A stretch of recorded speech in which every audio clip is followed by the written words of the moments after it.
La maison des secrets, tome 2, le livre des sorts, chapitre 14. Ce plat ne te plaît pas, Olive?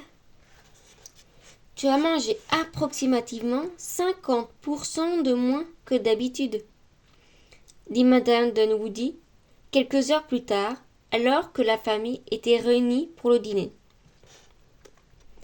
J'aurais dit 40%, rectifia Monsieur Dunwoodie en analysant l'assiette de sa fille. 40? Tu sous-estimes un peu, mon chéri, objecta gentiment sa femme. Il reste 17 nouilles dans l'assiette d'Olive, 22 petits pois au moins, et une quantité proportionnelle élevée de thon.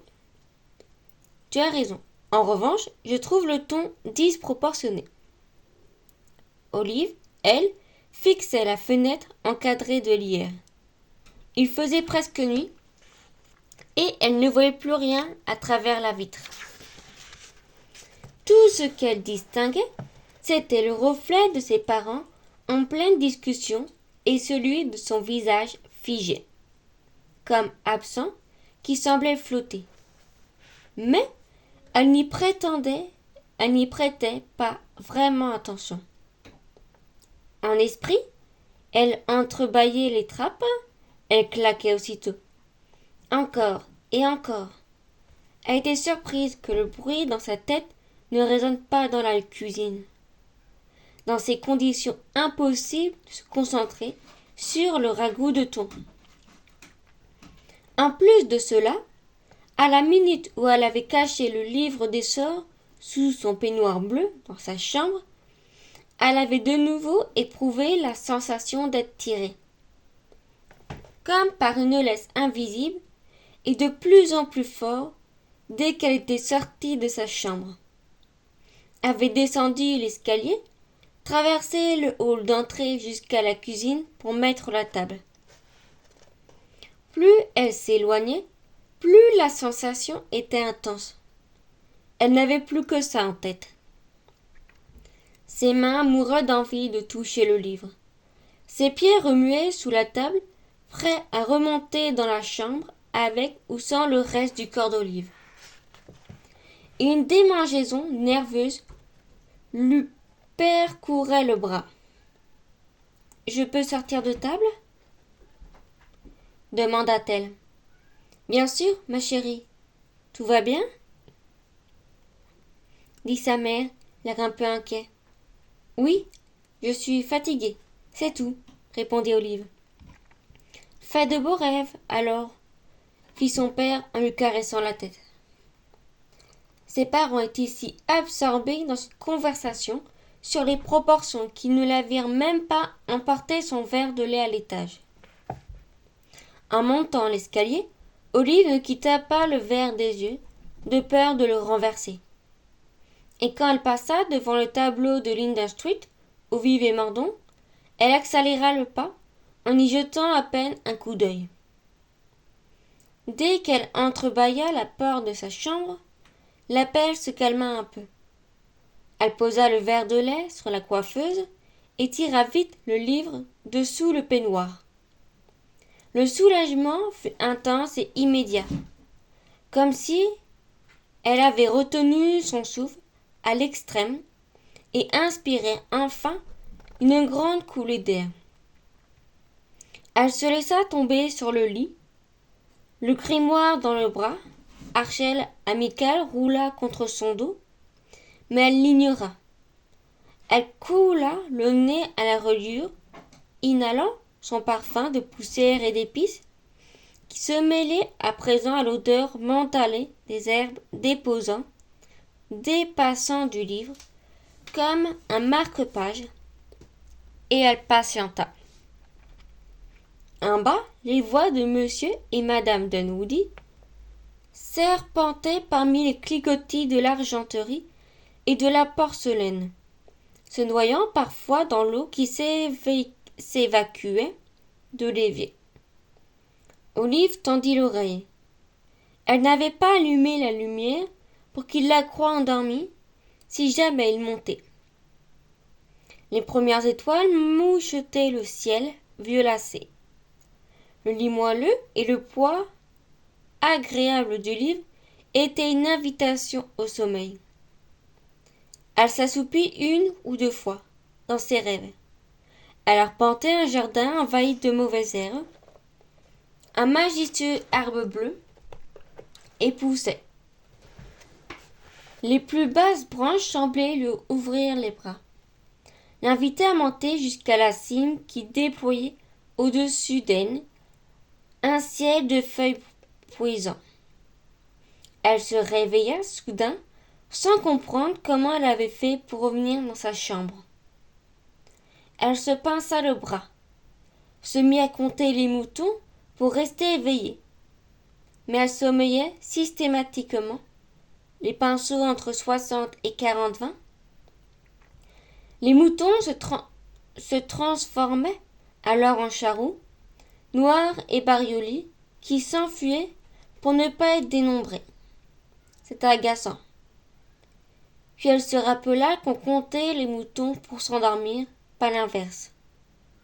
Enfin, elle finit par entendre les pas de ses parents au rez-de-chaussée, puis la porte de la bibliothèque claqua.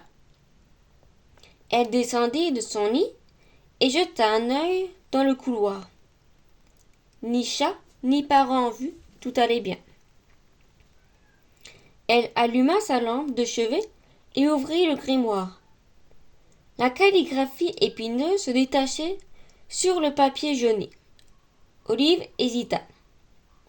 Elle sentait presque les murs de la grande maison se pencher sur elle et l'observer attentivement. Son cœur battait à tout rompre. Elle ne pouvait pas s'arrêter maintenant. Elle devait savoir si le sort fonctionnait et découvrir ce qui se cachait sous la trappe. Elle se pencha pour relire une dernière fois la formule magique. Elle était sûre désormais, et cette certitude était comme une armure étouffant toute trace de doute et d'hésitation jusqu'à ce qu'il n'en demeure plus, qu'une petite braise enfouie dans son cœur. Lorsqu'elle entama le sortilège, elle se sentait si assurée, si confiante, qu'on aurait dit une toute autre personne. Elle vida un bol de vieux pot pourri dans la poubelle et posa le récipient à côté de son verre. Puis elle fouilla dans les tiroirs qui regorgeaient de matériel de dessin et de peinture en quête d'une boîte de craie. Elle en sortit une blanche qu'elle posa aussi près du bol au fond duquel elle plaça ensuite la boulette de poils noirs et pas de loup pour ne pas faire grincer le parquet. Elle alla jusqu'à sa penderie, l'ouvrit et écarta des piles de chaussures et de livres. Dans l'espace ainsi dégagé, elle traça doucement un cercle de craie sur le parquet, en bois brut. Au centre, elle écrivit Léopold. Son écriture était beaucoup plus ferme et épineuse que d'habitude. Elle émietta les plantes le long du cercle, réprimant un cri ou deux en se brûlant aux orties. Enfin, elle posa le bol à l'intérieur du cercle, tout en haut, et inonda le lait la boule de poils. Elle perçut alors un craquement derrière la porte.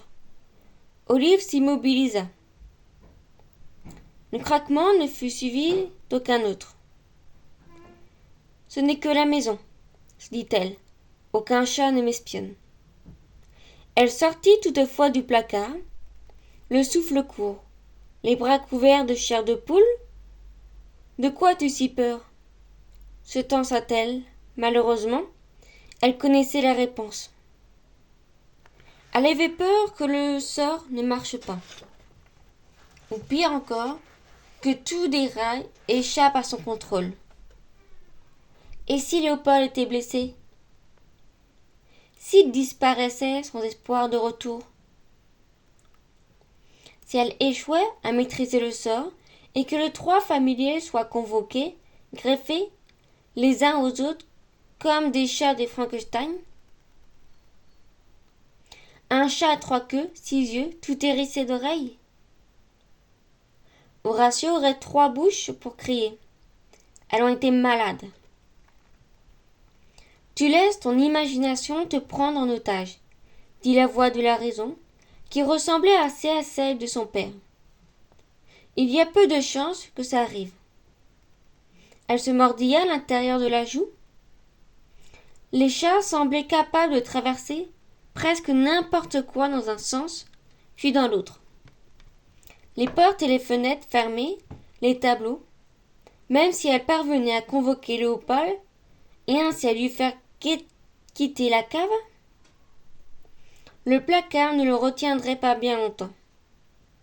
Mais elle aurait peut-être le temps de descendre tout en bas et d'ouvrir la table sans que personne la voie. Elle poussa la table de chevet devant la penderie, de même que sa coiffeuse. Elle prit une longue inspiration, imaginant l'air sortir par tous les pores de sa peau, y compris la pulpe de ses doigts. Un dernier coup d'œil aux lettres épineuses semblables à d'élégantes ronces noires. Puis elle se campa solidement sur ses pieds, sur le parquet grinçant. Léopold, murmura-t-elle. Léopold, Léopold. Claquement étouffé dans le placard.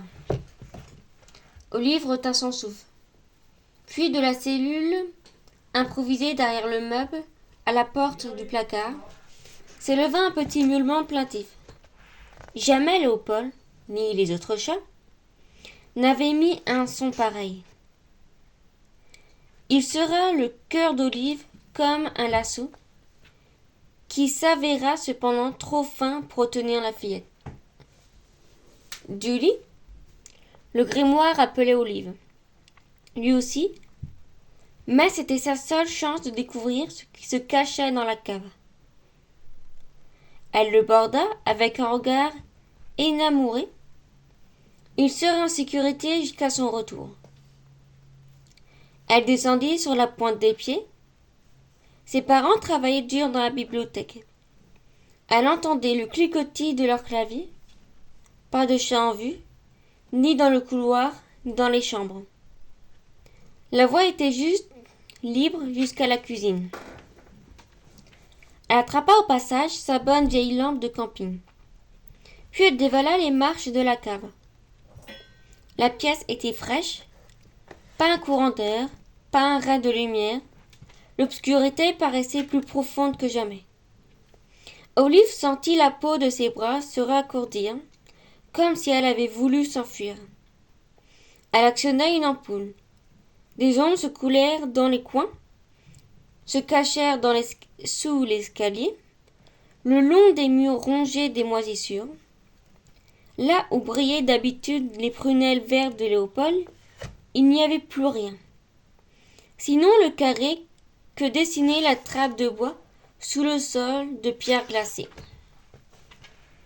Ça avait marché. Olive s'agenouilla devant la trappe. Ses mains tremblaient, son cœur battait la chamade. Elle saisit l'anneau de fer qui servait de poignée. La trappe était lourde et rétive. La première fois, elle retomba à peine soulevée, claquant sèchement sur le dallage et provoquant comme un écho. Olive, pétrifiée, s'attendit à voir ses parents apparaître. Mais non. Ils n'avaient rien entendu. Elle repassa fermement les doigts dans l'anneau, prit appui sur le sol et tira de toutes ses forces. Les gonds grincèrent méchamment, comme un vieillard s'éclaircissant la gorge. Olive ouvrit grand la trappe. Puis elle alluma la lampe de camping, la brandit au-dessus de l'obscurité béante et se pencha pour la première fois sur l'abîme. Fin du chapitre 14. Les 13 autres chapitres précédents sont déjà disponibles sur ma chaîne. À la semaine prochaine pour le 15e chapitre. Merci à vous.